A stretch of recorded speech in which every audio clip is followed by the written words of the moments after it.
Welcome to Unit 2. This is the unit on finance. And in this unit, we'll learn about saving for the future, we'll learn about loan payments, we'll learn about simple and compound interest. As an introduction to Unit 2, we are going to start with the Unit 2.1 notes. Now, these are a little different than what we did in previous sections, and that is the notes here are basically a little bit of exploration and things for you to think about and consider about your financial knowledge. To start this, you'll answer questions 1 through 3. And those just talk about, what do you know about money? What have you learned in the past? What would you still like to know? This next part of the notes is to look at your student loans. Do you have a student loan? What do you know about your student loan? This gives you an opportunity to look up that information and know what's expected of you when you graduate or stop going to school and what that will look like for your payments.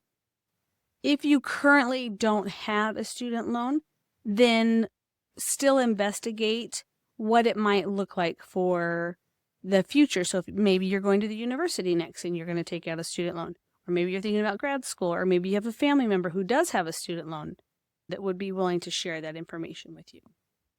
Then we have a couple other questions about how you would handle a student loan in the future, and really, what do you think? Is college worth it? These are just some questions to kind of get your mind going of how we handle money and things we want to do with money and how we want to fund things in our lives. This next part talks about a budget. These are some ideas on creating a budget. They are by no means exhaustive. Everyone has their own way to look at a budget, but these are just maybe some basic things to give you a starting off point for a budget. And then you would refine it as you continue to work on it. A good way to start creating a budget is to know your bank balance, so a starting point, and then figure out what you spend by keeping track of all your spending. So every time we go out to eat or buy something from the store, we're tracking that and writing it down. Another good way to stick to your budget is don't buy on impulse. And then when you make your budget, stick to the budget. When you start a budget, it's not always perfect, and that's okay. It's just keeping track of things and keep working on it. It'll get better, it'll get easier. There's lots of ways to create a budget. Some people use old school with a pen and paper.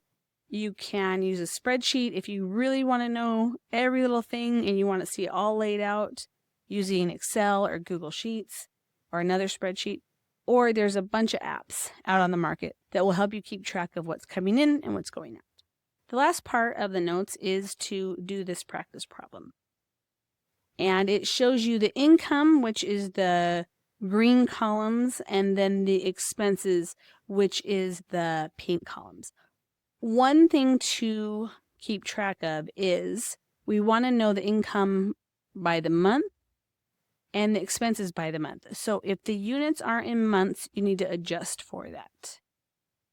Once you have completed these notes, upload it to the assignment, and then you can start on the written homework.